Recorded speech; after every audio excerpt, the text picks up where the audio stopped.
പ്രാപ്തിയുള്ളവരാണ് CPM-കാർ. അതുകൊണ്ട് ഇവരെ വിളിച്ച് വരട്ടാനും അവർക്ക് മടിയില്ല എന്നുള്ളത് ഉറപ്പ്.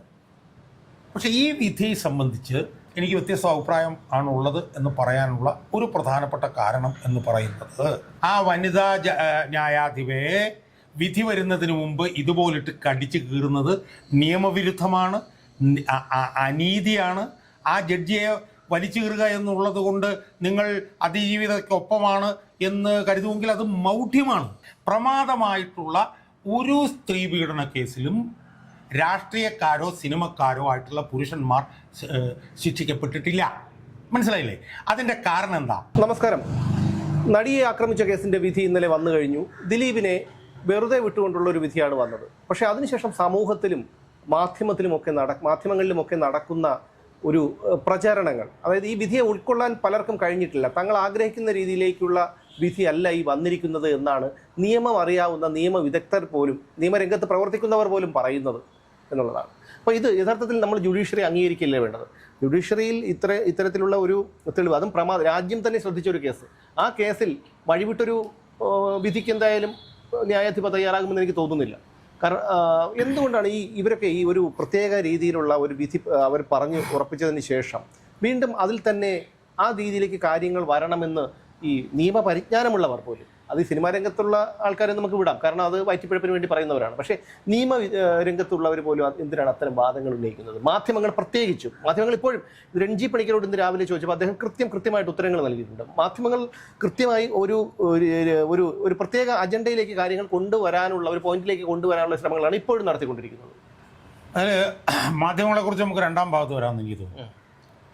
ആദ്യം നമുക്ക് ജുഡീഷ്യറിയെ കുറിച്ച് സംസാരിക്കാം. ഈ ജുഡീഷ്യറി എന്ന് പറഞ്ഞിട്ടുള്ള ഈ ഒരു സംവിധാനം ഭരണഘടന വിഭാവനം ചെയ്തത് തന്നെ എക്സിക്യൂട്ടീവ് തെറ്റായ തീരുമാനങ്ങൾ എടുത്താൽ ജനങ്ങൾക്ക് ചെല്ലാനൊരു സ്ഥലം വേണം. മനസ്സിലായോ? അങ്ങനെയാണ് ജുഡീഷ്യറിയെ ഭരണഘടന വിഭാവനം ചെയ്തത്. അപ്പോൾ അതാണ് ഞാൻ മിക്കവാറും ജുഡീഷ്യറിയെ കുറിച്ചിട്ട് സംസാരിക്കുന്ന എല്ലാ വീഡിയോകളിലും ഞാൻ പറയുന്നൊരു സാധനമുണ്ട്, സെന്റിനൽ ഇൻ ദ ക്യൂ വൈവ് എന്ന്. അതായത് സെന്റിനൽ ഇൻ ദ ക്യൂ എന്ന് പറയുന്ന ലാറ്റിൻ വാക്കാണ്. അത് പറയുന്ന അതിൻ്റെ ഇംഗ്ലീഷ് പരിഭാഷ എന്ന് വെച്ചാൽ watchful guardian of the fundamental rights of the people. അതാണ് എൻ്റെ ഇംഗ്ലീഷ് പരിഭാഷ. Watchful guardian of the fundamental rights of the people എന്ന് പറഞ്ഞു കഴിഞ്ഞാൽ ജനങ്ങളുടെ മൗലികാവകാശം സംരക്ഷിക്കുന്ന ജാഗ്രതയോടുകൂടിയുള്ള ഒരു രക്ഷിതാവ്. അതാണ് കോടതി എന്ന് പറഞ്ഞാൽ ജനങ്ങൾക്ക് ആശ്രയിക്കാൻ കഴിയുന്ന അവസാന ആശ്രയം, അവരുടെ മൗലികാവകാശം സംരക്ഷിക്കാനാണ്. അതാണ് കോടതി. എന്നാൽ കോടതികളുടെ അല്ലെങ്കിൽ ജുഡീഷ്യറിയുടെ കഴിഞ്ഞ കുറേ കാലത്തെ ചരിത്രം എടുത്ത് നമ്മൾ നോക്കിയാൽ കോടതി ഒരിക്കലും വിശുദ്ധ പശു അല്ല എന്ന് നമുക്ക് കാണാൻ കഴിയും. കോടതികളെ കുറിച്ചിട്ട് ഒരുപാട് വിമർശനങ്ങൾ ഉയർന്നു വന്നിട്ടുണ്ട്. ജഡ്ജിമാരെ കുറിച്ചിട്ട് ഒരുപാട് വിമർശനങ്ങൾ ഉയർന്നു വന്നിട്ടുണ്ട്. ഇപ്പോൾ ജഡ്ജിമാരൊക്കെ സർക്കാരിന് അനുകൂലമായി വിധി എഴുതും എന്ന് പരസ്യമായി പറഞ്ഞത് അന്തരിച്ച BJPയുടെ നിയമമന്ത്രിയായിട്ടുള്ള അരുൺ ജെയ്റ്റ്ലിയാണ്. അയാൾ പറഞ്ഞത് അരുൺ ജെയ്റ്റ്ലി പറഞ്ഞത് ഈ റിട്ടയർ ചെയ്ത് കഴിഞ്ഞാൽ സർക്കാരിൽ നിന്ന് എന്തെങ്കിലും സ്ഥാനം കിട്ടാൻ വേണ്ടി റിട്ടയർ ചെയ്യുന്നതിന് തൊട്ട് മുമ്പ് സർക്കാരിന് അനുകൂലമായി വിധി എഴുതി പറഞ്ഞു. അതുപോലെ ഒരുപാട് കാര്യങ്ങൾ, ഒരു പിടി ഉദാഹരണങ്ങൾ അതുമായി ബന്ധപ്പെട്ടത്. ഇപ്പോൾ കഴിഞ്ഞ ദിവസം ഞാൻ കേട്ടായിരുന്നു, ഈ ബാബറി മസ്ജിദുമായി ബന്ധപ്പെട്ടുകൊണ്ട് വിധി എഴുതിയ 5 അംഗ ബെഞ്ചുണ്ട്. 5 അംഗ ബെഞ്ചിൽ 4 പേർക്കും സർക്കാർ സ്ഥാനം കൊടുത്തു കഴിഞ്ഞു. ഓരോരുത്തരുടെയും പേരെടുത്ത് പറയുന്നുണ്ട്. അതുപോലെ തന്നെ സുപ്രീം കോടതിയുടെ ചീഫ് ജസ്റ്റിസ് ആയിട്ടുള്ള രഞ്ജൻ ഗൊഗോയ്, അയാൾ രാജ്യസഭയിലേക്ക് ഇപ്പം മെമ്പറാക്കിയിരിക്കും. സുപ്രീം കോടതി ചീഫ് ജസ്റ്റിസ് ആയിരുന്ന P. സദാശിവം ഇവിടെ ഗവർണറായിട്ട് വന്നു. മനസ്സിലായി? അപ്പം അതുപോലെ ഒരു പിടി ഈ ഉദാഹരണങ്ങൾ ഈ നിയമവ്യവസ്ഥ ഭരണകൂടത്തിന് കീഴടങ്ങുമെന്നുള്ളത് നമ്മുടെ മുമ്പിലുണ്ട്. ചീഫ് ജസ്റ്റിസുമാരെ കുറിച്ച് ഇപ്പോൾ ദീപക് മിശ്ര എന്ന് പറഞ്ഞ ചീഫ് ജസ്റ്റിസിനെ കുറിച്ചിട്ടൊക്കെ ഒരുപാട് അഴിമതി ആരോപണങ്ങൾ വന്നിട്ടുണ്ട്. ഇപ്പോൾ തന്നെ ഏറ്റവും അവസാനം നമ്മൾ എടുത്തു നോക്കൂ, ലാവ്ലിൻ കേസിൻ്റെ കാര്യം എടുത്തു നോക്കൂ. ലാവ്ലിൻ കേസ് 50 പ്രാവശ്യം വന്നപ്പോൾ ബെഞ്ച് മാറ്റിവെച്ചു. ഇപ്പോൾ കേൾക്കുന്നത് എന്താ, 1.5 വർഷമായി ബെഞ്ചിന്റെ മുമ്പിൽ പോലും ഈ കേസ് വരുന്നില്ല എന്നുള്ളതാണ്. മറ്റേത് വന്നപ്പോൾ മാറ്റി വെച്ചത്, ഇപ്പം അത് വരുന്നില്ല. ഇങ്ങനെ കാണിക്കുന്ന സുപ്രീം കോടതി തന്നെ MP-മാരുടെ MLA-മാരും ഒക്കെ ആയി ബന്ധപ്പെട്ടിട്ടുള്ള അഴിമതി കേസുകൾ വന്നാൽ അത് സമയബന്ധിതമായി തീർക്കണം എന്ന് വിധി പ്രഖ്യാപിച്ചിട്ടുള്ളതാണ്. 2020 NV രമണ എന്ന് പറഞ്ഞ ചീഫ് ജസ്റ്റിസിന്റെ നേതൃത്വത്തിൽ 5 അംഗ ബെഞ്ച്, ഇന്നത്തെ സുപ്രീം കോടതി ചീഫ് ജസ്റ്റിസ് സൂര്യകാന്ത് കൂടി അംഗമായിരുന്ന 5 അംഗ ബെഞ്ച് MP MLA-മാരുടെ അഴിമതി കേസിൽ വന്നാൽ സമയബന്ധിതമായി തീർക്കണം. അപ്പം അതുകൊണ്ട് തന്നെ നിയമവ്യവസ്ഥ എന്ന് പറഞ്ഞു കഴിഞ്ഞാൽ ഒരു വെള്ളരിപ്രാവോ അല്ലെങ്കിൽ കാവൽ മാലാഖയോ അല്ലെങ്കിൽ വിശുദ്ധ പശുവോ ആണെന്നൊന്നും നമുക്ക് ചിന്തിക്കാൻ കഴിയാത്ത ഒരുപാട് വിധിന്യായങ്ങൾ പല പല കോടതികളിൽ നിന്നും. ഇപ്പം എന്നെ സംബന്ധിച്ച് പറയുകയാണെങ്കിൽ ഒരുപക്ഷെ പ്രതിപക്ഷ യൂട്യൂബിലായിരിക്കാം ഞാൻ ഈ വിധിന്യായങ്ങളെ കുറിച്ചിട്ട് ഏറ്റവും കൂടുതൽ വീഡിയോകൾ ചെയ്തിട്ടുള്ള ഒരു പൊതുപ്രവർത്തകൻ ഞാനായിരിക്കുന്നത്. എനിക്ക് ഒരു കോടതിയലക്ഷ്യ കേസ് വരെ ഉണ്ടായിട്ടുണ്ട്. അപ്പോൾ അതുകൊണ്ട് തന്നെ അവർ വിശുദ്ധ പശുവും കാവൽ മാലാഖ വെള്ളരിപ്രാവൊന്നും ആണെന്നുള്ള അഭിപ്രായം എനിക്കില്ല. പക്ഷെ ഈ കേസിൽ എനിക്ക് വ്യത്യസ്തമായിട്ടൊരു അഭിപ്രായമാണുള്ളത്. ഇപ്പം ഈ കേസ് സംബന്ധിച്ച് ഈ കേസിൽ വിധി പറഞ്ഞത് CPM-ന്റെ മുൻ ജില്ലാ സെക്രട്ടറിയുടെ മകളാണ്. ആ ജില്ലാ സെക്രട്ടറി കരുവന്നൂർ കേസിലെ പ്രതിയാണ്. അയാളുടെ സ്വത്ത് പാർട്ടിയുടെ സ്വത്ത് കണ്ടുകെട്ടിയിട്ടുണ്ട്, ഇതൊക്കെ ഉണ്ട്. അപ്പോൾ അതുകൊണ്ട് അയാളുടെ മകളാണ് എന്നുള്ള ഒരു ആരോപണം ഉണ്ടെങ്കിൽ പോലും നിയമമേഖലയിൽ നിന്ന് എനിക്ക് കിട്ടിയ അറിവ് എന്ന് പറയുന്നത് ഇവർ സത്യസന്ധയായിട്ടുള്ള ഒരു ന്യായാധിപയാണ് എന്നുള്ളൊരു അറിവാണ് എനിക്ക് കിട്ടിയത്. സത്യത്തിൽ ഞാൻ പോലും ഇവർ സമ്മർദ്ദത്തിന് വഴങ്ങുമോ എന്നുള്ള സംശയം ഉണ്ടായിരുന്നു. ഞാനത് സംബന്ധിച്ച് വീഡിയോ വരെ ചെയ്തിരുന്നു. കാരണം തെരഞ്ഞെടുപ്പിന്റെ തലേദിവസമാണ് ഈ വിധി. അത് ഞാൻ ചെയ്യാൻ കാരണം വെച്ച് കഴിഞ്ഞാൽ എന്ത് വൃത്തികേടും ചെയ്യാൻ പിന്നെ പ്രാപ്തിയുള്ളവരാണ് CPM-കാർ. അതുകൊണ്ട് ഇവരെ വിളിച്ച് വരട്ടാനും അവർക്ക് മടിയില്ല എന്നുള്ളത് ഉറപ്പാണ്. പക്ഷെ ഈ വിധി സംബന്ധിച്ച് എനിക്ക് വ്യത്യസ്ത അഭിപ്രായം ആണുള്ളത് എന്ന് പറയാനുള്ള ഒരു പ്രധാനപ്പെട്ട കാരണം എന്ന് പറയുന്നത് സിമ്പിളാണ്. എന്താണെന്ന് ചോദിച്ചാൽ ഈ വിധി ഇതുവരെ പുറത്തു വന്നിട്ടില്ല. ഈ വിധിയിൽ ഇപ്പോൾ വന്നിരിക്കുന്നത് എന്താണ്? ഇത്ര പ്രതികൾ കുറ്റക്കാർ, ഇത്ര പ്രതികൾ കുറ്റവിമുക്തർ. ഈ ഒരൊറ്റ ലൈൻ മാത്രമേ കോടതി പറഞ്ഞിട്ടുള്ളൂ. മനസ്സിലായില്ലേ? അതിൽ നിന്നാണ് ഇത്രയും കാര്യങ്ങളൊക്കെ വ്യാഖ്യാനിച്ചവരുണ്ടാക്കി. ഞാൻ അതിലേക്ക് വരാൻ പോവാം. കോടതി വിധിന്യായം പ്രഖ്യാപിക്കുന്നത് ശിക്ഷ പ്രഖ്യാപിക്കും 12-ാം തീയതി. ഇലക്ഷൻ കഴിഞ്ഞത്തേക്ക് മാറ്റി വെച്ച് ആ ശിക്ഷ പ്രഖ്യാപിക്കുമ്പോഴാണ് വിധിന്യായം പൂർണ്ണമായി വായിക്കുന്നത്. സ്വാഭാവികമായും ആ വിധിന്യായം കിട്ടുമ്പോൾ മാത്രമേ ഇതിൻ്റെ ശരിതെറ്റുകളെ കുറിച്ചിട്ട് നമ്മൾ ചർച്ച ചെയ്യുന്നതിൽ അർത്ഥമുള്ളൂ. ഇപ്പം ഞാൻ തന്നെ പ്രതിപക്ഷ യൂട്യൂബ് ചാനലിൽ ഒരു പിടി പിന്നെ ജുഡീഷ്യറിയുമായി ബന്ധപ്പെട്ടിട്ടുള്ള വീഡിയോകൾ ഞാൻ ചെയ്തിട്ടുണ്ട്. അപ്പം നവീൻ ബാബുക്കായിട്ട് ബന്ധപ്പെട്ട് ഇപ്പോഴും അടുത്ത കാലത്ത് ഞാൻ ചെയ്തു. VG അരുൺ എന്ന് പറഞ്ഞൊരു ഹൈക്കോടതി ജഡ്ജിക്ക് ജഡ്ജിയായിട്ടിരിക്കാൻ എന്താ അവകാശം എന്ന് ചോദിച്ച് ഞാൻ ചെയ്തിട്ടുണ്ട്.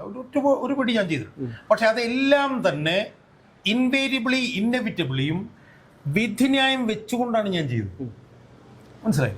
വിധിന്യായം വായിച്ചുകൊണ്ടാണ് ഞാനത് മുഴുവൻ ചെയ്തത്. അല്ല, അവിടെ അതാണ് ഞാൻ ചോദിക്കാൻ കാരണം MA ആസിഫ് അലിയെ പോലെയുള്ള നമ്മുടെ എന്താണ് മുൻ DGP director general of prosecution, അദ്ദേഹം പോലും പൊട്ടിത്തെറിച്ച് ഒരു യുക്തിക്ക് നിരക്കാത്ത തരത്തിലാണ് ഈ പൊതുസമൂഹത്തിന് കൺഫ്യൂഷൻ ഉണ്ടാക്കുന്ന തരത്തിൽ സംസാരിക്കുന്നത്. കാരണം അദ്ദേഹത്തെ പോലെ ഒരാൾ ഇതിൻ്റെ ഇപ്പോൾ താങ്കൾ പറഞ്ഞതുപോലെ ഇതുപോലെ അതിന് വിധിന്യായം വരട്ടെ, ആ വിധിന്യായം പഠിച്ചതിന് ശേഷം ഞാൻ പ്രതികരിക്കാം എന്ന് പറഞ്ഞാൽ അത് സമൂഹത്തിന് നൽകുന്നൊരു മെസ്സേജ് ചെറുതല്ല.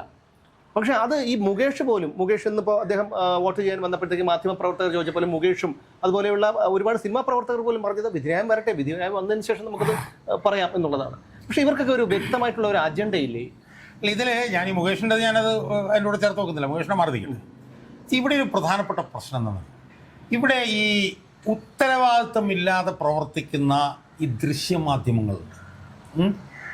ആ ദൃശ്യമാധ്യമങ്ങളാണ് ഇതിൻ്റെ പരിപൂർണ ഉത്തരവാദി എന്ന് പറയാനാണ് ഞാൻ ആഗ്രഹിക്കുന്നത്. തീർച്ചയായും ഈ ദൃശ്യമാധ്യമങ്ങളുടെ വിഷയം സംബന്ധിച്ച് നമ്മൾ വിശദമായിട്ടൊരു വീഡിയോ ചെയ്യുമ്പോൾ ഒരുപാട് ആളുകൾ കാണുകയും ചെയ്തു. ഈ ദൃശ്യമാധ്യമങ്ങൾക്ക് രണ്ട് പ്രശ്നങ്ങളാണ് ഇപ്പോൾ ഉള്ളത്. ഒന്നെന്ന് പറയുന്നത് ദൃശ്യമാധ്യമങ്ങൾ നിഷ്പക്ഷ മാധ്യമങ്ങളാണെന്നുള്ള നിലപാട് പോയി അവർ ഭരണകൂടത്തിൻ്റെ കുഴലൂത്തുകാരായി അധപ്പതിച്ചിരിക്കുന്നു ദൃശ്യമാധ്യമം. അല്ല, ഭരണകൂടത്തിൻ്റെത് മാത്രമല്ല. ഇപ്പോൾ ദിലീപിൻ്റെ വിഷയം എടുത്താൽ പോലും ഭരണകൂടത്തിൻ്റെ കാര്യം മാറ്റിവെച്ചാൽ പോലും മറ്റ് ചില മേഖലകളിൽ നിന്നുള്ളവരുടെ ഇടപെടൽ അതിൽ ആ കേസുണ്ടെന്ന് നമുക്ക് പ്രഥമ ദൃഷ്ട്യാ മനസ്സിലാവും. അത് ഞാൻ പറഞ്ഞത് നിക്ഷിപ്ത താല്പര്യങ്ങളുടെ ഒരു കുഴലൂത്തുകാരായി അവർ മാറും. രണ്ട്, ഇന്ന് ദൃശ്യമാധ്യമങ്ങൾക്ക് നേതൃത്വം നൽകുന്നത് മുഴുവൻ അല്ലെങ്കിൽ ഒരു നല്ല 90% രാഷ്ട്രീയമോ പ്രതിശാസ്ത്രമോ ഇതൊന്നും അറിയാത്ത, ഒരു ബാക്ക്ഗ്രൗണ്ട് വർക്കും ചെയ്യാത്ത, ഒരു ഹാർഡ് വർക്കും ചെയ്യാത്ത ഒരു പിടി ചെറുപ്പക്കാരും ഒരു 40കളുടെ അടുത്ത് പ്രായമുള്ള മാധ്യമപ്രവർത്തകരുമാണ് ഇന്ന് ദൃശ്യമാധ്യമങ്ങൾ മുഴുവൻ പിന്നെ ലീഡർഷിപ്പ് കൊടുക്കുന്നത്.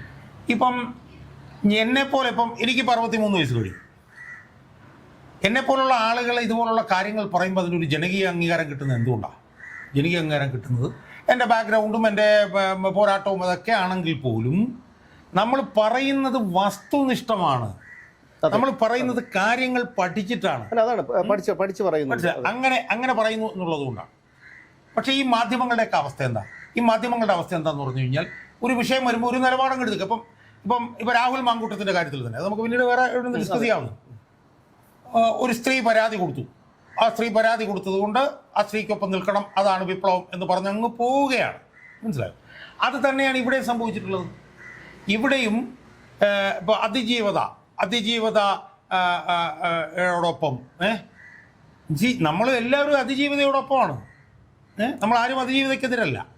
പക്ഷേ ഈ വിഷയത്തിൽ കോടതിയിൽ നിന്നൊരു ഉത്തരവ് വരുമ്പോൾ ആ ഉത്തരവിൻ്റെ ശരിതെറ്റുകളിലേക്ക് പോകാൻ ഇവരാരും തയ്യാറാവുന്നില്ല. അല്ല, അവിടെയാണ് വിഷയം. കാരണം അതിൽ ഈ മനോരമയിലെ അവതാരകൻ, മനോരമ ന്യൂസിന്റെ അവതാരകൻ, അദ്ദേഹത്തിന്റെ പേരെനിക്കറിയില്ല, അദ്ദേഹം ഇന്നലെ വ്യക്തമായി പറഞ്ഞു. അദ്ദേഹം പറഞ്ഞു ഇതുപോലൊരു വിഷയം ഉണ്ടാകുമ്പോൾ അതിജീവിതയോടൊപ്പം നിൽക്കണം എന്നുള്ളതാണല്ലോ നമ്മുടെ ഒരു നാട്ടിലെ ഒരു എല്ലാവരും അങ്ങനെയാണ്. അതുകൊണ്ടാണ് ഞങ്ങൾ അങ്ങനെ തന്നെ നിന്നത്. അതായത് ദിലീപ് ഒരു പക്ഷേ തെറ്റുകാരനാണെന്നോ അല്ലെങ്കിൽ ദിലീപിനെതിരെ തെളിവ് പര്യാപ്തമല്ലെന്നോ ഒക്കെ ഇവർക്ക് അറിയാം.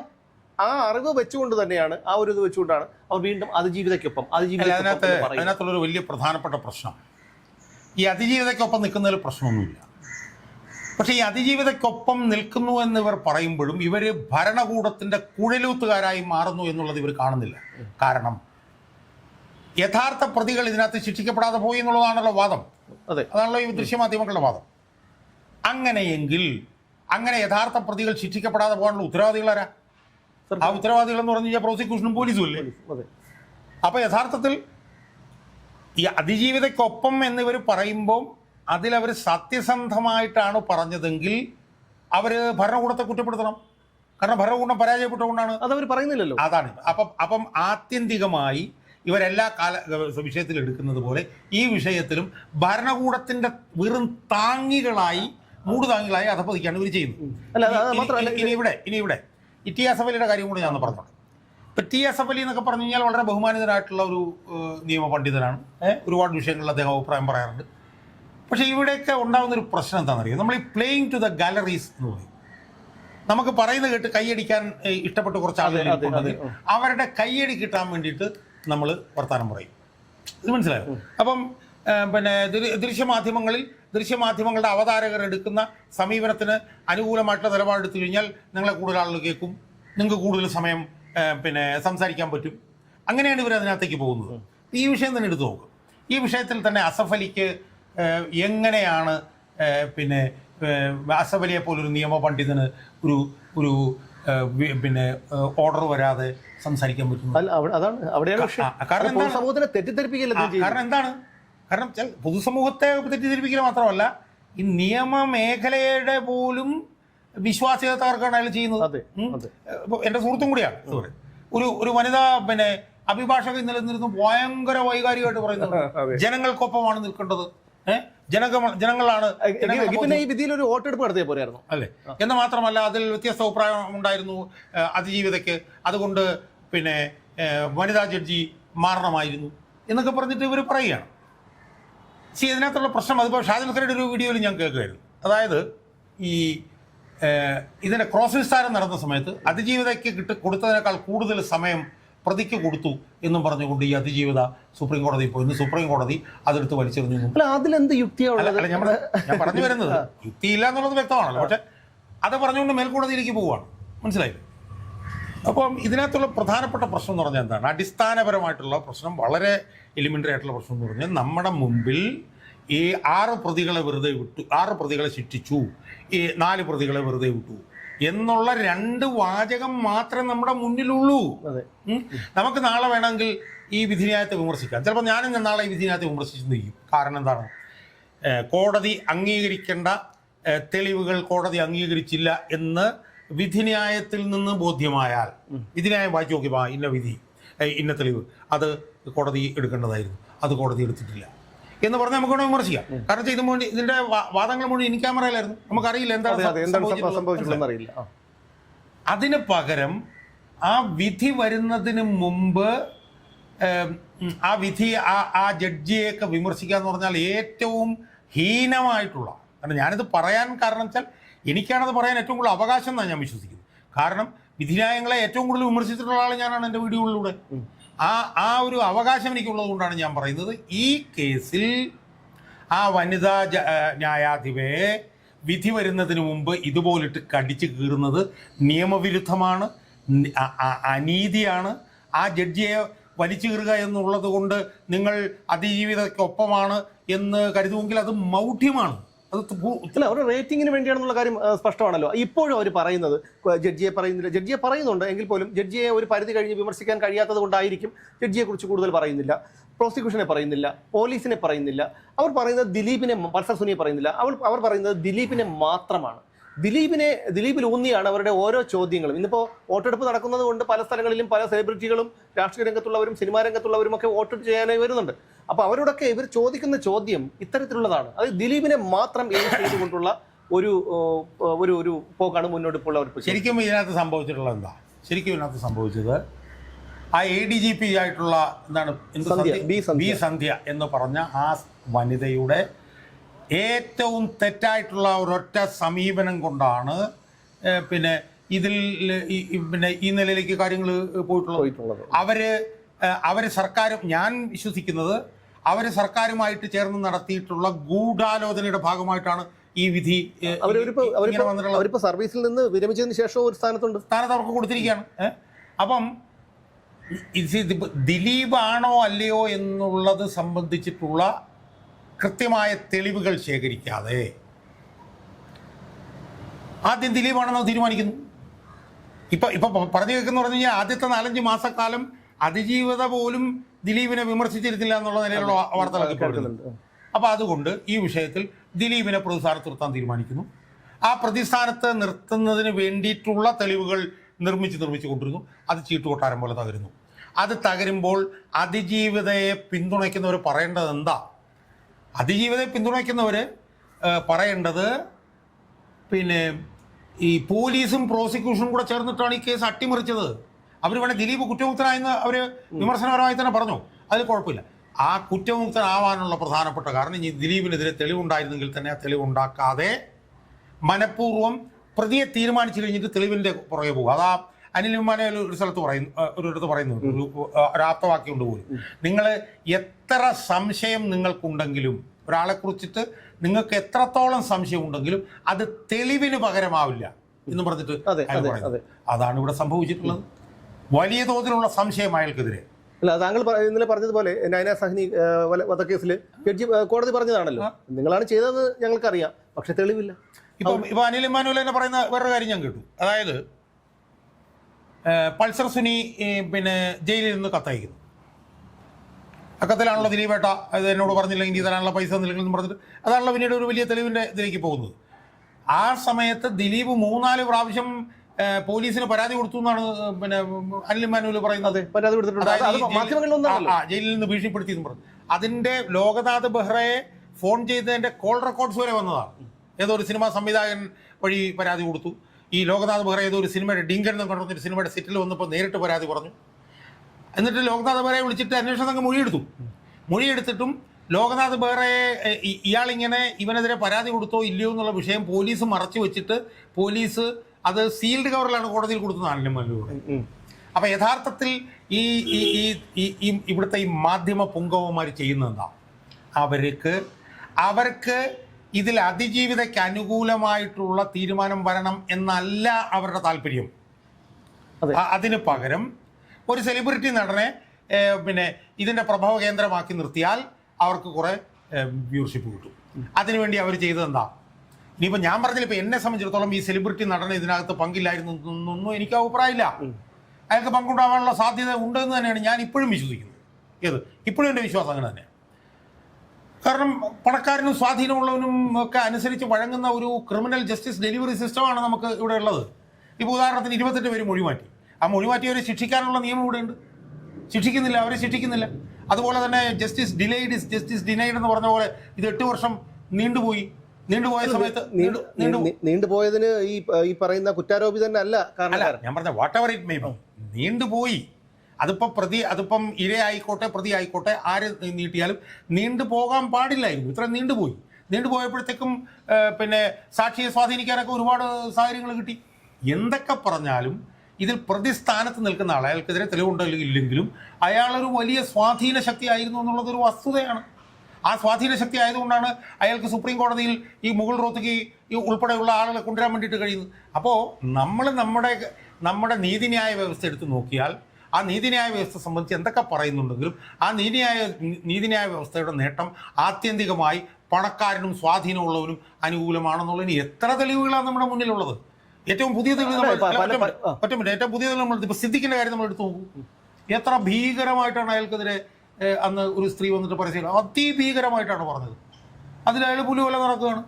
ഇപ്പോൾ ബാലേന്ദ്രമേനോനെതിരെ അതിഭീകരമായിട്ടുള്ള സാധനങ്ങൾ വന്നു. ബാലേന്ദ്രമേനോൻ രക്ഷപ്പെട്ടു, നിവിൻ പോളി രക്ഷ. അപ്പം സ്വാധീന ശക്തിയുള്ളവരും പിന്നെ സെലിബ്രിറ്റി എനിക്കൊരു എതിരഭിപ്രായമുണ്ട്. അത് പറഞ്ഞോട്ടെ. കാരണം ഒരു അതിജീവിത അല്ലെങ്കിൽ ഒരു സ്ത്രീ വന്നിട്ട് ഇത് പറയാൻ ഇന്ന പുരുഷൻ ഇതുപോലെ ചെയ്തു എന്ന് പറഞ്ഞാൽ അത് കോടതി അതിന്റെ സാഹചര്യങ്ങളും തെളിവുകളും കൂടെ കണക്കിലെടുത്താണല്ലോ അവർ വെറുതെ വിടുന്നത്.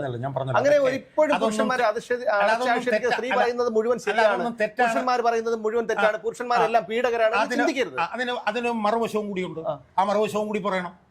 മറുവശം എന്ന് പറഞ്ഞാൽ എന്താണ്? പുരുഷന്മാർ പറയുന്നത് മുഴുവൻ ശരിയാണ്, സ്ത്രീകൾ പറയുന്നത് മുഴുവൻ തെറ്റാണ്. അപ്പൊ അബ്സല്യൂട്ട് ആയിട്ടുള്ള കാര്യങ്ങൾ ഒരു വിഷയത്തിലും ഫലിക്കില്ല. അബ്സല്യൂട്ടായിട്ട് ആണുങ്ങൾ മുഴുവൻ ശരിയാണെന്നും അബ്സല്യൂട്ടായിട്ട് പെണ്ണുങ്ങൾ മുഴുവൻ ശരിയാണെന്നും ഉള്ള നിലപാട് തെറ്റാണ്. മനസ്സിലായില്ലേ? പക്ഷെ ഒരു കാര്യം ഉറപ്പാണ്. എന്താണ്?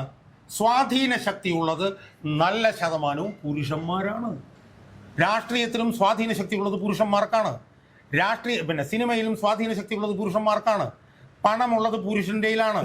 അതുകൊണ്ട് അതൊരു വസ്തുതയാണ്. അതിനിപ്പോ എന്ത് ചെയ്യാൻ പറ്റും? സ്ത്രീക്ക് ഇവിടെ എല്ലാ തരത്തിലുള്ള നിയമപരിരക്ഷയും എല്ലാ തരത്തിലുള്ള സ്വാതന്ത്ര്യമുള്ള ഒരു നാട്ടിൽ സ്ത്രീക്ക് ഇപ്പൊ ബിസിനസ് ചെയ്തോ അല്ലെങ്കിൽ സ്ത്രീക്ക് വേറെ ഏതെങ്കിലും മേഖലയിലോ സ്ത്രീക്ക് കയറി ആ തിയറി ഒന്നും പറഞ്ഞിട്ട് കാര്യമില്ല. അത് തിയറിയാണ്. ഇനി പുരുഷൻ ഉണ്ടാക്കുന്നതിൽ നിന്ന് ഒരു ഭാഗം സ്ത്രീക്ക് കൊടുക്കണം. അപ്പൊ അതിന്റെ അർത്ഥം എന്താണെന്ന് വെച്ച് കഴിഞ്ഞാൽ പുരുഷന് പൈസ ഉണ്ട്, അതുകൊണ്ട് അവൻ സ്വാധീനിക്കും. പുരുഷൻ രാഷ്ട്രീയത്തിലുണ്ട്, അതുകൊണ്ട് അവൻ സ്വാധീനിക്കും. അതിനിപ്പോൾ എന്ത് ചെയ്യാൻ പറ്റും എന്നുള്ള അസംബന്ധവാദമാണത്. നിങ്ങൾ പറയുന്നത് തിയറിയാണ്. പ്രാക്ടീസിൽ നിങ്ങൾ നോക്കൂ. ഏത് സ്ത്രീ പീഡന കേസിൽ സ്ത്രീ വിജയിച്ചിട്ടുണ്ട്? ഒരു കേസ് എന്ന് പറഞ്ഞു തന്നെ നിങ്ങൾ. സ്ത്രീ പീഡന കേസ് സെലിബ്രിറ്റി ഞാൻ ചോദിച്ചോട്ടെ? നിങ്ങൾ പറയൂ.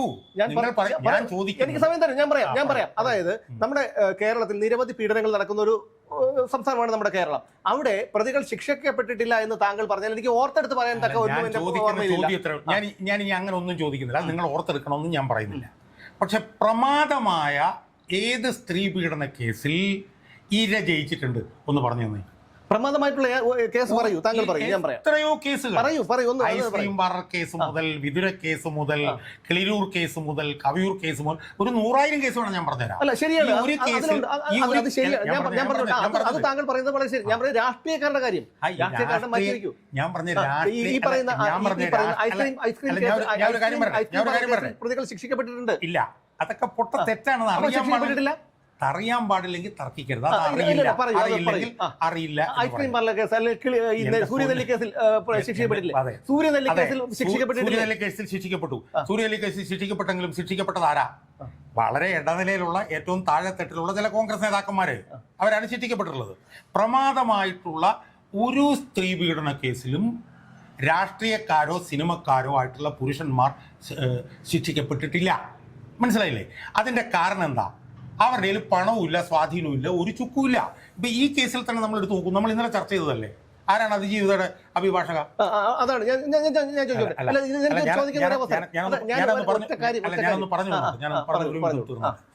എന്റെ പ്രധാനപ്പെട്ട വാദം എന്ന് പറയുന്നത്, പണവും സ്വാധീനവും മറ്റെല്ലാ സൗകര്യങ്ങളും കൈവശമുള്ള പുരുഷന്മാര് പ്രമാദമായിട്ടുള്ള ഒരു സ്ത്രീപീഡന കേസിലും ശിക്ഷിക്കപ്പെട്ടിട്ടില്ല. അതൊരു വസ്തുതയാണ്. അത് നമ്മൾ കാണാതിരിക്കരുത്. ശരി, അത് നമുക്ക് മറ്റൊരു വിഷയത്തിൽ അതിൽ തർക്കിക്കാൻ താല്പര്യമില്ല. തർക്കിക്കാൻ താല്പര്യമൊന്നുമല്ല. ഞാനൊരു കാര്യം, അത് പീഡന കേസ് മാത്രമല്ലല്ലോ. അങ്ങനെയാണെങ്കിൽ പീഡന കേസ് മാത്രമല്ല, അഴിമതി കേസ് എടുത്ത് നോക്കൂ. ഞാൻ സ്ത്രീ പീഡന കേസിന്റെ ഞാൻ ഇപ്പൊ അഴിമതി കേസ് നമുക്ക് അഴിമതി കേസ് വരുമ്പോൾ ചർച്ച ചെയ്യാം. സ്ത്രീ പീഡന കേസുകൾ നമ്മൾ എടുത്തു നോക്കിയാൽ ഓരോ സ്ത്രീ പീഡന കേസിലും പുരുഷൻ ശിക്ഷിക്കപ്പെട്ടിട്ടില്ല. പ്രമാദമായ അങ്ങനെയാണെങ്കിൽ എത്രയോ കേസിലെ വിധിന്യായത്തിൽ പറഞ്ഞിട്ടുണ്ട് സ്ത്രീ ആണെന്നുള്ള ഒരു പരിഗണന വെച്ച് ആ സ്ത്രീക്ക് ഇത്ര കൊടുക്കുന്നു. ഞാൻ പറയട്ടെ, ഒന്ന്, പ്രമാദമായിട്ടുള്ള ഒരു സ്ത്രീ പീഡന കേസുകളിലും സ്ത്രീകൾക്ക് അനുകൂലമായി വിധി വന്നിട്ടില്ല. ഒന്ന്, നമ്പർ 1 പോയിന്റ്.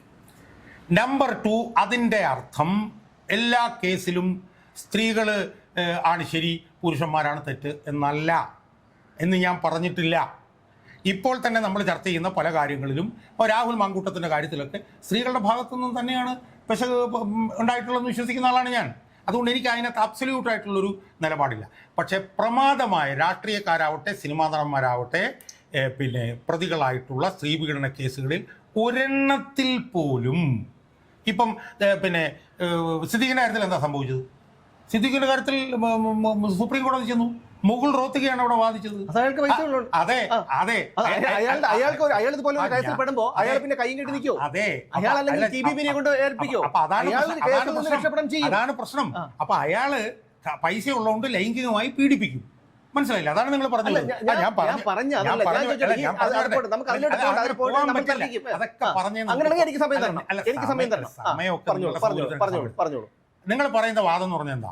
അയാളുടെ പൈസ ഉണ്ടായിരുന്നു, അയാൾ അതുകൊണ്ട് പീഡിപ്പിച്ചു. അയാൾ പീഡിപ്പിച്ചു കഴിഞ്ഞാൽ അയാളുടെ പൈസ ഉണ്ടായിരുന്നു, അയാൾ മുകൾ റോത്തി എടുത്തു പോയി. പീഡിപ്പിക്കപ്പെട്ട പെൺകുട്ടിയുടെ കയ്യിൽ പൈസ ഇല്ലായിരുന്നു, അതുകൊണ്ട് അവൾ തോറ്റുപോയി. ആ വാദം ഒന്നും അംഗീകരിക്കാൻ പറ്റില്ല. ഞാൻ ഒറ്റ പോയിന്റ് മാത്രമേ ഞാൻ പറയുന്നുള്ളൂ. അതായത് ഈ പെൺകുട്ടിയെ കൊണ്ടുവന്നിട്ട് ഈ സിദ്ദിഖ് താമസിക്കുന്ന ഹോട്ടലിന്റെ മുന്നിൽ ഇറക്കിയിട്ട് സിദ്ദിഖിന്റെ മുറിയിലേക്ക് പോയത് ആരാണെന്നുള്ള കാര്യം, ആരാണ് ഈ പെൺകുട്ടിയെ കൊണ്ട് ഇറക്കിയിട്ട് പോയെന്നുള്ള കാര്യം നമുക്കറിയാലോ. അപ്പൊ അതുകൊണ്ട് നമ്മൾ കൂടുതൽ അങ്ങോട്ട് പോകേണ്ട കാര്യമില്ല. ഞാൻ അങ്ങോട്ടൊന്നും പോയിട്ടില്ല, ഞാൻ അങ്ങോട്ടൊന്നും പോകാൻ ഉദ്ദേശിക്കുന്നുമില്ല. മനസ്സിലായില്ലേ? ഞാൻ പറഞ്ഞ ഉഭയകക്ഷി സമ്മത പ്രകാരമുള്ള ലൈംഗിക ബന്ധമാണ് നമുക്ക് എന്താ ഉറപ്പുള്ളത്? ഉഭയകക്ഷി സമ്മത പ്രകാരമുള്ള ലൈംഗിക ബന്ധമാണ് സിദ്ദിഖും പറയുന്ന സ്ത്രീയും തമ്മിൽ നടന്നിട്ടുള്ളത്. എന്താണ് നിങ്ങൾക്ക് ഇതിനെ കുറിച്ച് നിർഭാഗ്യവശാൽ പറഞ്ഞു ഒരു ചുക്കും ശരി അറിയില്ല, അങ്ങനെ ധരിച്ചോളൂ. അതിന്റെ ധരിക്കലല്ല, അത് ധരിക്കലല്ല, അറിയില്ല. ശരി ആയിക്കോട്ടെ, ഞാൻ പറഞ്ഞോട്ടെ. അത് പറയാൻ കാരണം എന്താണെന്നറിയോ? അത് പറയാൻ കാരണം ദിലീപ് സിദ്ദിഖിന് അനുകൂലമായിട്ടുള്ള സുപ്രീം കോടതിയിലെ ഈ കേസിലെ വിധിന്യായം വായിച്ചവനാണ് ഞാൻ. എന്താ പറയുന്നത്? ആ വിധിന്യായം വായിച്ചവനാണ് ഞാൻ. ആ വിധിന്യായത്തിൽ പറഞ്ഞ ഒറ്റ കാര്യവും എന്താണെന്നറിയോ? വളരെ ഡിലേഡ് ആയിരുന്നു. ഇത്ര നിങ്ങൾ പറഞ്ഞ ഒരു കാര്യവും അതിനകത്ത് പറയുന്നില്ല, ഒരു കാര്യവും അതിനകത്ത് പറയുന്നില്ല. ഞാൻ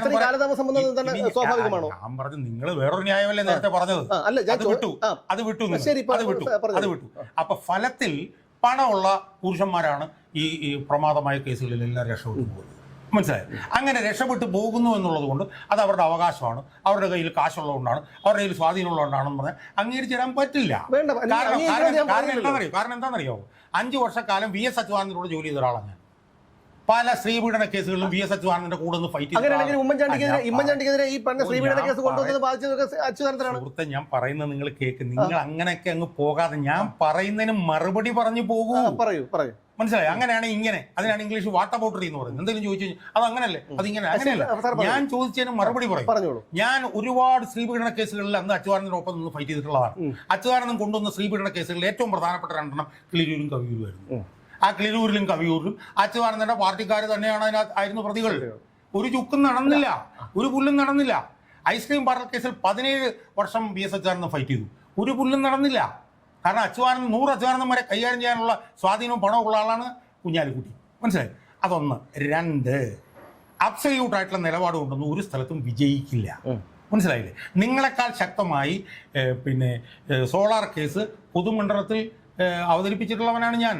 VS അച്യുതാനന്ദൻ പോലും ഗൺമോൻ എന്ന് പറഞ്ഞത് ഏറ്റവും വലിയ വൃത്തികേടായി പോയി എന്ന് പരസ്യമായി പറഞ്ഞിട്ടുള്ള ആളാണ് ഞാൻ. അതുകൊണ്ടാണ് ഞാൻ പറഞ്ഞത് ഈ അബ്സല്യൂട്ട് നിലപാടെടുത്തുകൊണ്ടൊന്നും പ്രവർത്തിച്ചു, പല കേസുകളിലും പ്രവർത്തിച്ചു എന്ന് പറഞ്ഞുകൊണ്ടാണ് ഞാൻ പറഞ്ഞത്. പെണ്ണ് കേസുകൾ ഉയർത്തി കാണിക്കുമ്പോൾ അവിടെ ഉമ്മൻചാണ്ടിയുടെ സോളാർ കേസ് കൂടെ ചർച്ച ചെയ്യേണ്ടതല്ലേ? നിങ്ങൾ ഞാൻ പറയുന്നതിന് മറുപടി പറയൂ, അല്ലാതെ അത് പറയുമ്പോൾ അങ്ങോട്ട് പോകുമ്പോൾ അവിടെ ചെല്ലുമ്പോൾ ഇങ്ങോട്ടും, ഇവിടെ ചെല്ലുമ്പോൾ ഇങ്ങോട്ടും പോകാതെ ഞാൻ പറഞ്ഞതിന് മറുപടി പറയൂ. ഞാൻ പറഞ്ഞത് എന്താണ്? സോളാർ കേസിൽ VS അച്യുതാനന്ദൻ എടുത്ത നിലപാട് പരസ്യമായി തെറ്റാണെന്ന് പൊതുമണ്ഡലത്തിൽ പറഞ്ഞവനാണ് ഞാൻ. മനസ്സിലായില്ലേ? അതുകൊണ്ട് ഇത് എല്ലാത്തിനെയും ജനറലൈസ് ചെയ്ത് പോകരുത്. പണമുള്ളവൻ്റെ കയ്യിൽ പണമുണ്ട്, ആ പണം കൊണ്ട് അവൻ എല്ലാം അട്ടിമറിക്കും എന്നുള്ളതിന് ഒരുപാട് തെളിവുണ്ട്. ഇപ്പം രഞ്ജൻ ഗൊഗോയ് എന്ന് പറഞ്ഞ ചീഫ് ജസ്റ്റിസിനെതിരെ സ്ത്രീപീഡന കേസുണ്ടായിരുന്നു. അവൻ്റെ ഒരു ഇന്റേണലിനെ അയാൾ പീഡിപ്പിച്ചു എന്നും പറഞ്ഞ് ഒന്നിലും ഒരു ശിക്ഷയോ ഒരുത്തിനും കിട്ടിയിട്ടില്ല. അതിൻ്റെ കാരണം എന്ന് പറഞ്ഞാൽ എന്താ? സ്വാധീനമുള്ള പുരുഷൻ സ്വാധീനമില്ലാത്ത സ്ത്രീയെയാണ് ലൈംഗിക ഭോഗ വസ്തുവായി ഉപയോഗിച്ചിട്ട് അവൻ വലിച്ചെറിയും. മനസ്സിലായില്ലേ? ഈ സ്ത്രീക്കൊന്നും ഒരു ചുക്കും ചെയ്യാൻ പറ്റില്ല. കാരണം അവരുടെ പണവുമില്ല, അവരുടെ സ്വാധീനവുമില്ല. സിദ്ദിഖ് എന്ന് പറഞ്ഞവൻ എന്താ ചെയ്യുന്നത്? അവൻ പോയി നാട് മുഴുവൻ നടന്ന് പീഡിപ്പിക്കും. അവൻ ഈ പെണ്ണിനെ മാത്രമല്ല, അവൻ പെണ്ണുങ്ങളെ കണ്ടാൽ കൺട്രോൾ ചെയ്യാൻ പറ്റാത്തവനാണ് അവൻ. അതിന് നൂറുകണക്കിന് ഉദാഹരണങ്ങൾ പറയുന്നുണ്ട്. പക്ഷെ അവരുടെ കയ്യിൽ പൈസ ഉള്ളതാണോ മുകൾ റോത്തിക്ക് എടുക്കും. ഈ പീഡിപ്പിക്കപ്പെട്ട സ്ത്രീ അവൾക്ക് കഞ്ഞി കുടിക്കാൻ വകയില്ലാത്തവളാണ്, അതുകൊണ്ട് അവൾ തെണ്ടി തിരിഞ്ഞു പോകും. ഇത് ആർക്കാണ് അറിയാൻ പാടില്ലാത്തത്? അതേസമയം തെറ്റ് സ്ത്രീകൾ ചെയ്യുമ്പോൾ ആ തെറ്റ് ചെയ്യുന്ന സ്ത്രീകളെ നമ്മൾ സമൂഹ മധ്യത്തിൽ ഉയർത്തി കാണിക്കും. അതാണ് രാഹുൽ മാങ്കൂട്ടത്തിന്റെ കാര്യത്തിൽ നമ്മൾ ചെയ്തുകൊണ്ടിരിക്കുന്നത്. ശരി ശരി, ചർച്ച വഴി മാറിപ്പോകുന്നു. ഞാൻ ഒറ്റ ചോദ്യം കൂടി, കാരണം ഇതിപ്പം സമയം നീണ്ടുപോയി. ഞാൻ ഒറ്റ ചോദ്യം കൂടി ചോദിച്ചോട്ടെ. അതായത് ഈ കേസിൽ അതിജീവിതയുടെ ഭാഗത്തു നിന്നുണ്ടായത് അഡ്വക്കേറ്റ് ടി ബി മിനിയാണ്. അപ്പോൾ ഈ ചാനൽ ചർച്ചകളിൽ അതിജീവിതയ്ക്ക് വേണ്ടി പല ദിവസങ്ങളിലും വന്ന് വാദിച്ച ഒരാളാണ് നിർമ്മാതാവും തിയേറ്റർ ഉടമയുമായ ലിബർട്ടി ബഷീർ. അദ്ദേഹം ഇന്നലെ ഒരു മാധ്യമത്തിന് മുന്നിൽ പറഞ്ഞത് അതായത് ടി ബി മിനിക്ക് ഒരിക്കലും ഈ കേസ് മുന്നോട്ട് കൊണ്ടുപോകാൻ കഴിയില്ല, ഈ കേസിൽ തിരിച്ചടി ഉണ്ടാകും, അതുകൊണ്ട് ഈ കേസിന് ജഡ്ജിയെ മാറ്റണം. ഞാൻ സാമ്പത്തികമായി ഞാൻ പറഞ്ഞോട്ടെ, ടി ബി മിനിയെ കൊണ്ടുപോകാൻ പറ്റാത്ത ജഡ്ജിയെ മാറ്റണം. സോറി ജഡ്ജിയല്ല, ടി ബി മിനിയെ മാറ്റണം. അതിന്റെ സാമ്പത്തികം എന്തെങ്കിലും വേണമെങ്കിൽ ഞാൻ ചെയ്യാം എന്ന് പറഞ്ഞുകൊണ്ട് അദ്ദേഹം 2 or 3 തവണ നമ്മൾ ഈ നേരത്തെ പറഞ്ഞ ഈ ബി സന്ധ്യയെ വന്ന് അദ്ദേഹം തിരുവനന്തപുരത്ത് വന്ന് കണ്ടു എന്നാണ് അദ്ദേഹം ഇന്നലെ ഒരു ചാനൽ ചർച്ചയിൽ പറഞ്ഞത്. അല്ല, ഈ കേസിന്റെ ഉത്ഭവസ്ഥാനത്ത് ഉണ്ടായിരുന്ന ആളാണല്ലോ ഈ ബി സന്ധ്യയെ വന്ന് കണ്ട് ഈ ടി ബി മിനിക്ക് ഈ കേസ് മുന്നോട്ട് കൊണ്ടുപോകാനുള്ള പ്രാപ്തിയില്ലെന്നും അതുകൊണ്ട് അവരെ മാറ്റി മറ്റൊരു അഡ്വക്കേറ്റിനെ വെക്കണമെന്നും അതിനുള്ള സാമ്പത്തിക സഹായം താൻ നൽകാമെന്നും പറഞ്ഞുകൊണ്ട് 2 or 3 തവണ അദ്ദേഹം തിരുവനന്തപുരത്ത് വന്ന് ബി സന്ധ്യയെ കണ്ടു എന്നാണ് അദ്ദേഹം ഇന്നലെ പറയുന്നത്. അപ്പോൾ ബി സന്ധ്യയ്ക്ക് അറിയാം ടി ബി മിനിയുടെ ഒരു റേഞ്ച്, അവരുടെ ഒരു കാലിബർ എന്താണെന്നുള്ള കാര്യം അവർക്ക് വ്യക്തമായിട്ട് അറിയാം. അങ്ങനെയാണെങ്കിൽ ഈ കേസ് തോൽക്കണം, അതായത് ഒരു പ്രഗത്ഭനായ ഒരു അഡ്വക്കേറ്റ് വന്നാൽ ഒരു പക്ഷേ ഈ കള്ളങ്ങളെല്ലാം പൊളിയും, ഈ പറയുന്ന ഗൂഢാലോചന തെളിയും യഥാർത്ഥ ഗൂഢാലോചന തെളിയും എന്നുള്ളത് കൊണ്ടാണോ ഇവർ ഇത്തരത്തിലുള്ള ഒരു നിലപാടെടുത്തത്? അല്ല, അത് വളരെ ഗൗരവമായിട്ടുള്ളൊരു അഭിപ്രായമാണ്. ഇപ്പം ബി സന്ധ്യ ആയതുകൊണ്ടാണ് ഇതിൻ്റെ യഥാർത്ഥ ഗൂഢാലോചന പുറത്തു വരാത്തതെന്നൊക്കെ പറയുന്നവർ ഉദ്ദേശിക്കുന്നത് ബി സന്ധ്യ ഈ ദിലീപിനെതിരായിട്ടുള്ള ഈ കേസ് അട്ടിമറിക്കുകയാണ് ബി സന്ധ്യ ചെയ്തത് എന്നുള്ള ഒരു സൂചനയാണ് ആ പ്രചരണത്തിലൂടെ വരുന്നത്. പക്ഷെ ഇപ്പോൾ സുമേഷ് പറഞ്ഞതിനകത്ത് നമുക്ക് മനസ്സിലാക്കാൻ കഴിയുന്നത് എന്താ, ദിലീപ് ആത്യന്തികമായി രക്ഷപ്പെടാൻ ഇവരുടെ ഈ ഗൂഢാലോചന അത് സ്വാഭാവികമാണ്. കാരണം എനിക്കത് ഒരു തരത്തിലും എനിക്ക് യോജിക്കാൻ പറ്റാത്ത. അല്ല, അവിടെ ഒരു ചെറിയൊരു തിരുത്തുണ്ട്. അതായത് ദിലീപ് രക്ഷപ്പെടണം എന്നുള്ള ഒരു ആഗ്രഹം മാത്രമല്ല, ഒരുപക്ഷെ ദിലീപിനെ ഫീൽഡിൽ നിന്ന് ഔട്ടാക്കണം, ദിലീപിനെ നശിപ്പിക്കണം എന്നുള്ളൊരു അജണ്ടയോട് കൂടി ഉള്ള ഒരു ഗൂഢാലോചനയോടുകൂടി ഇവർക്ക് ഈ പരിപാടി കൊണ്ടുവന്നത്. പക്ഷെ അതിനുശേഷം ഈ കാര്യങ്ങളൊക്കെ കൈവിട്ട് പോകുമെന്നുള്ളൊരു ഘട്ടം എത്തിയപ്പോഴാണ് ഈ പറയുന്ന ഒരുപക്ഷെ ഈ ലിബർട്ടി ബഷീറിനൊന്നും ഇതിനെക്കുറിച്ച് അറിയില്ലായിരിക്കാം. അദ്ദേഹത്തിന് ദിലീപിനോട് എന്തോ ചെറിയ വ്യക്തിവിരോധമുണ്ട്, അതിന്റെ പേരിലായിരിക്കും അദ്ദേഹം വന്ന് സംസാരിച്ചത്. അത് അദ്ദേഹത്തിന്റെ വാദം പറഞ്ഞു. ഇപ്പോൾ അദ്ദേഹം ഇന്നലെ വെളിപ്പെടുത്തിയ ഒരു വെളിപ്പെടുത്തൽ ഗൗരവതരമാണ്. കാരണം ഇവരെ വന്ന് പറയുന്നു സാമ്പത്തിക സഹായം വാഗ്ദാനം ചെയ്യുന്നു, അഡ്വക്കേറ്റിനെ മാറ്റാൻ പറയുന്നു എന്ന് പറഞ്ഞിട്ട് പോലും ഈ പറയുന്ന ടി ബി മിനിയെ തന്നെ മതി എന്ന് നിലപാടെടുത്തുകൊണ്ട് സന്ധ്യ മുന്നോട്ട് പോയപ്പോൾ ഇവരുടെ ഉദ്ദേശം ഒരുപക്ഷെ ദിലീപ് ശിക്ഷിക്കപ്പെടണമെന്നില്ലായിരിക്കാം, കരിയർ തകർക്കുക എന്നുള്ളത് മാത്രമായിരിക്കാം. പലതരത്തിലുണ്ടാവാം. നമ്മളത് ഇന്നലെ ചർച്ച ചെയ്തപ്പോൾ നമ്മൾ പറഞ്ഞതാണ്. അതായത് ദിലീപിനെതിരെ ഈ ആരോപണം വരുന്ന സമയത്ത് സിനിമാ വ്യവസായത്തിൽ ദിലീപ് വലിയൊരു ശക്തിയായി. ഈ ലിബർട്ടി ബഷീറിനെയൊക്കെ ഉൾപ്പെടെ മലത്തിയടിച്ചുകൊണ്ട് അവനെന്തോ സംഘടനയൊക്കെ ഉണ്ടാക്കി മുന്നോട്ട് പോകുമായിരുന്നു, ഈ തിയേറ്റർ ഉടമകളുടെ സംഘടന. അവിടെയൊക്കെ ഈ ലിബർട്ടി ബഷീറിന്റെ പ്രശ്നങ്ങളുണ്ട്. അപ്പം ദിലീപിനെ ഇതിനകത്ത് കുരുക്കിയിടാൻ വേണ്ടിയിട്ടുള്ള താല്പര്യങ്ങൾ ഒരുപക്ഷെ പ്രവർത്തിച്ചിട്ടുണ്ടാവാം, നമുക്കില്ലെന്ന് പറയാൻ പറ്റില്ല. കാരണം എനിക്കത് ഏറ്റവും കൂടുതൽ അത്ഭുതം തോന്നിയ കാര്യം, ഞാൻ ഈ വി എസ് അച്യുതാനന്ദനോട് പ്രവർത്തിക്കുമ്പോൾ വി എസ് അച്യുതാനന്ദൻ്റെ ഏറ്റവും പ്രധാനപ്പെട്ട ഒരു പോരാട്ട മേഖലയായിരുന്നു ഐസ്ക്രീം പാർലർ കേസ്. അപ്പോൾ അന്ന് ഐസ്ക്രീം പാർലർ കേസ് ആദ്യമായി കൈകാര്യം ചെയ്തുകൊണ്ടിരുന്നത് അജിത എന്ന് പറഞ്ഞിട്ടുള്ള പരിധി. ഞാനാണ് വി എസിനടുത്ത് പറഞ്ഞിട്ട് അജിതയുടെ വി എസിലേക്ക് ആ കേസ് ഏറ്റെടുക്കാൻ വേണ്ടിയിട്ട് പറഞ്ഞു. അതിൻ്റെ സത്യവാങ്മൂലം ഉണ്ടാകുന്നതൊക്കെ ബന്ധപ്പെട്ടുകൊണ്ടുള്ള പല കാര്യങ്ങളൊക്കെ ഞാൻ ഇടപെട്ടിട്ടുണ്ടായിരുന്നു. അങ്ങനെ ഇടപെട്ട് ഓരോ ഘട്ടത്തിലും സത്യവാങ്മൂലമൊക്കെ തയ്യാറായി കഴിഞ്ഞിട്ട് വി എസിനടുത്ത് എന്നിട്ട് ഏത് വക്കീലാണ് വേണ്ടതെന്ന് ചോദിക്കുമ്പോഴത്തേക്കും നമ്മൾ ഏറ്റവും ഉന്നതനായിട്ടുള്ള വക്കീലിൻ്റെ പേരാണ് നമ്മൾ വി എസിനടുത്ത് പറഞ്ഞിരുന്നത്. മനസ്സിലായി? ആ വക്കീലിനെ വി എസ് ഏർപ്പാടാക്കി തരുമായി. അപ്പം സ്വാഭാവികമായും അങ്ങനെ നമ്മൾ നോക്കുമ്പോൾ ഇവിടെ അതിജീവതയുടെ അഭിഭാഷക എന്ന് പറഞ്ഞു വരേണ്ടിയിരുന്നത് ഏറ്റവും ഉന്നതനായിട്ടുള്ള ഒരു അഭിഭാഷകനായിരുന്നു. അപ്പോൾ അതായത് ഈ വാദിഭാഗത്ത് നിന്ന് തന്നെ ദുർബലയായ ഒരു അഡ്വക്കേറ്റിനെ വെക്കാൻ ഉള്ള ഒരു അവരുടെ ഒരു ലക്ഷ്യം അതെന്തുകൊണ്ടാണെന്നാണ് എൻ്റെ ചോദ്യം. അല്ല, അപ്പം അത് യഥാർത്ഥത്തിൽ നമ്മൾ പറയാത്ത തരത്തിലുള്ള സ്വാർത്ഥ താല്പര്യങ്ങളൊക്കെ ഇതിൻ്റെ പുറകെ പ്രവർത്തിച്ചിട്ടുണ്ടാകുമെന്നുള്ളത് നമുക്ക് അന്വേഷിക്കേണ്ടിയിരിക്കുന്നു.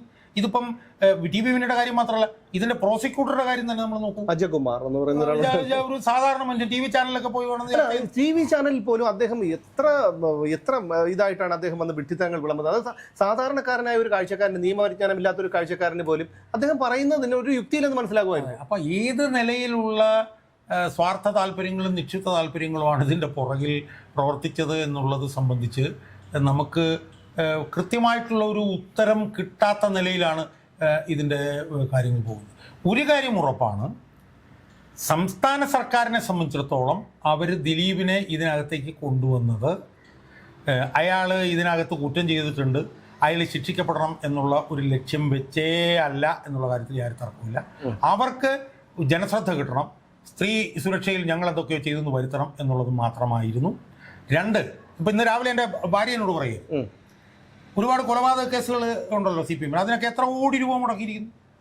അതെ, എത്ര കോടി രൂപ ഖജനാവിൽ നിന്ന് മുടക്കും. സ്വാഭാവികമായും അതിൻ്റെ ഒരു 100% ഇതിനകത്ത് താല്പര്യം ഉണ്ടായിരുന്നെങ്കിൽ അതിനൊരു 5 കോടി മുടക്കിയെങ്കിൽ ഇതിനൊരു 2 കോടിയെങ്കിലും മുടക്കി സുപ്രീം കോടതിയിൽ നിന്ന് വലിയ വക്കീലന്മാരെ കൊണ്ടുവരില്ലായിരുന്നു, പ്രോസിക്യൂട്ടറായിട്ട് കൊണ്ടുവരില്ലായിരുന്നു. അത് പിന്നെ കൊണ്ടുവരാൻ ഒരിക്കലും ഒരു തയ്യാറായിട്ടില്ല. ഇവിടെ എന്താ, ദിലീപിന് വേണ്ടി മുകുൾ റോത്തിക്ക് വരുമ്പോൾ ഞാൻ പറഞ്ഞില്ല, ഇപ്പുറത്ത് പിന്നെ ഈ പറഞ്ഞ പോലെ പിന്നെ ദുഷ്യന്ത് ദവേയോ അല്ലെങ്കിൽ പ്രശാന്ത് ഭൂഷണ പോലുള്ള അഭിഭാഷകരായിരുന്നെങ്കിൽ അത് ഇപ്പം ഞാൻ രാവിലെ പറയായിരുന്നു. അതായത് സോളാർ കേസ് ഈ ഉമ്മൻചാണ്ടി ലൈംഗിക വീഴ്ച നടത്തി എന്നൊക്കെ പറഞ്ഞിട്ട് റിപ്പോർട്ടിൽ എഴുതി വെച്ചല്ലോ, അത് റദ്ദാക്കണമെന്നും പറഞ്ഞിട്ട് ഹൈക്കോടതിയിൽ പോയി ഉമ്മൻചാണ്ടി. ആരായിരുന്നു ഹൈക്കോടതിയിൽ ഉമ്മൻചാണ്ടിയുടെ വക്കീലെന്ന് അറിയാമോ? കപിൽ സിബലായിരുന്നു. കപിൽ സിബലാണ് അവിടെ വാദിച്ചത്. കപിൽ സിബൽ വാദിച്ചിട്ട് എന്ത് സംഭവിച്ചു? അവസാനം പിന്നെ ആ ഭാഗങ്ങളെല്ലാം റദ്ദാക്കി കളഞ്ഞു. അവിടെ കപിൽ സിബലാണ് വാദിക്കുന്നതെങ്കിൽ ഇവിടെ വാദിക്കുന്നത് TB മിനിയാണ്. ഇതാണ് ഇതിനകത്തെ പ്രശ്നം. അപ്പം നമ്മൾ വിചാരിക്കുന്നതിനപ്പുറത്തുള്ള നിശ്ചിത താല്പര്യങ്ങളും ഗൂഢതാല്പര്യങ്ങളും ഗൂഢാലോചനയും ഇതിൻ്റെ പുറകിൽ പിന്നെ പ്രവർത്തിച്ചിട്ടുണ്ടോ, പ്രതിപ്രവർത്തിച്ചിട്ടുണ്ടോ എന്നുള്ള സംശയം സ്വാഭാവികമാണ്. അതിന് ഏറ്റവും പ്രധാനപ്പെട്ട ഒരു പോയിന്റാണ് നിങ്ങൾ പറഞ്ഞത്, ഇവരെ മാറ്റണമെന്ന് ആവശ്യപ്പെട്ടിട്ടും അവർ തന്നെ മതി എന്ന് തീരുമാനമെടുത്തത്. അപ്പോൾ ആ നിലയിൽ ഒരുപാട് സ്വാർത്ഥ താല്പര്യങ്ങളും നിശ്ചിത താല്പര്യങ്ങളും പല പല ഭാഗങ്ങളിൽ ഇപ്പോൾ ദിലീപിനെതിരായിട്ടുള്ള സ്വാർത്ഥ താല്പര്യങ്ങൾ ഇതിനകത്ത് പ്രവർത്തിച്ചിട്ടുണ്ടോ, അവരുടെ ചട്ടുകമായിട്ടുണ്ടോ ഈ സന്ധ്യ എന്നൊക്കെ ഉള്ള കാര്യങ്ങളൊക്കെ നമ്മൾ ചർച്ച ചെയ്യേണ്ടി വരും. തീർച്ചയായിട്ടും ഈ വിധിന്യായം പൂർണ്ണമായി പുറത്തു വന്നിട്ടില്ല. പക്ഷേ ചില കാര്യങ്ങൾ, കാരണം പൾസർ സുനി ജയിലിൽ കഴിയുമ്പോൾ അയാളെ കോടതിയിൽ ഹാജരാക്കാനായി കൊണ്ടുവരുമ്പോൾ പോലും വിലപിടിപ്പുള്ള ഡ്രസ്സുകളും ചെരുപ്പുകളുമാണ് അയാൾ ധരിച്ചിരുന്നത്. പലതവണ അയാൾ ജാമ്യാപേക്ഷയുമായി സുപ്രീം കോടതിയെയും ഹൈക്കോടതിയെയും സമീപിച്ചു. അയാൾ വന്നതിന് ശേഷം തന്നെ, ജയിലിൽ നിന്ന് ജാമ്യം കിട്ടി പുറത്തിറങ്ങിയതിന് ശേഷം തന്നെ അയാൾ ആഡംബര വാഹനങ്ങളിലാണ് നടന്നത്. ഇന്നലെ കോടതിയിൽ എത്തിയത് പോലും ആഡംബര വാഹനത്തിലായിരുന്നു. തീർത്തും സമ്പന്നമല്ലാത്ത ഒരു കുടുംബത്തിലെ, സാമ്പത്തികമായി പിന്നോക്കം നിൽക്കുന്ന ഒരു കുടുംബത്തിലെ അംഗമായ സുനിലിന് എവിടെ നിന്നാണ് ഇതിനുള്ള പണം? ഇനി ആരാണ് യഥാർത്ഥ മേഡം? അന്ന് കവിമാധവന്റെ പേരൊക്കെ പറഞ്ഞിരുന്നു, പക്ഷേ അതല്ല എന്ന് പറഞ്ഞു. അങ്ങനെയാണെങ്കിൽ ആരാണ് ഈ യഥാർത്ഥ മേഡം? അതിനെക്കുറിച്ച് ഇപ്പോൾ ചർച്ചയുണ്ടാകുന്നില്ല. അത് മാത്രമല്ല, ഒരു മേഡത്തെക്കുറിച്ചുള്ള പരാമർശം ഈ കേസുമായി ബന്ധപ്പെട്ടുണ്ടായിരുന്നു. അത് കാവ്യമാധവനാണ് അല്ലെങ്കിൽ അതിനുശേഷം അവരുടെ അമ്മയാണ് എന്നുള്ള തരത്തിലേക്ക് ചർച്ചകൾ എത്തിയിരുന്നു. പക്ഷേ ഇപ്പോഴും ഈ മേഡം അജ്ഞാതയാണ്, അവരിപ്പോഴും തിരശ്ശീലയ്ക്ക് പിന്നിലാണ്. അത് മാത്രമല്ല, സുനിലിന് കൊട്ടേഷൻ കൊടുത്തിട്ടുണ്ടെങ്കിൽ അത് ദിലീപ് അല്ല എങ്കിൽ അത് ആരാണ്? അതാണ് തെളിയിക്കപ്പെടേണ്ടത്. എന്തായാലും വരും ദിവസങ്ങളിൽ ഈ ചർച്ചകളൊക്കെ മറ്റൊരു തലത്തിലേക്ക് മാറിപ്പോയേക്കാം. ഇനി വിധിന്യായം വരുന്നതോടുകൂടി നമുക്ക് കൂടുതൽ കാര്യങ്ങൾ വ്യക്തമാകുമെന്ന് പ്രതീക്ഷിക്കാം.